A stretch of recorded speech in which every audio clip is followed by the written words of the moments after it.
സംസ്ഥാനത്ത് പനിമരണങ്ങൾ വർദ്ധിക്കുന്നു. 5 മാസത്തിനിടെ എലിപ്പനി ബാധിച്ച് മരിച്ചത് 90 പേർ. ഡെങ്കിപ്പനി പിടിപെട്ട് 48 പേർക്ക് ജീവൻ നഷ്ടമായി. ആരോഗ്യവകുപ്പ് ഔദ്യോഗികമായി സ്ഥിരീകരിച്ചതും രോഗം സംശയിക്കുന്നവരുടെയും കണക്കുകളാണിത്. ഈ മാസം ഇതുവരെ എലിപ്പനി ബാധിച്ച് 8 പേരും ഡെങ്കിപ്പനി ബാധിച്ച് 5 പേരും മരിച്ചു. മഞ്ഞപ്പിത്തം ബാധിച്ചുള്ള മരണങ്ങളിലും വർധനയെന്ന് കണക്കുകൾ. വേനൽ മഴ സജീവമായതോടെ സംസ്ഥാനത്ത് പനി ബാധിതരുടെ എണ്ണത്തിലും വലിയ വർധനയാണ്. എലിപ്പനിയും ഡെങ്കിപ്പനിയുമാണ് ജീവൻ എടുക്കുന്നത്.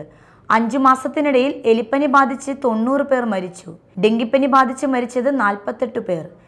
ആരോഗ്യവകുപ്പ് ഔദ്യോഗികമായി സ്ഥിരീകരിച്ചതും രോഗം സംശയിക്കപ്പെടുന്നവരുടെയും കണക്കുകളാണ് ഇത്.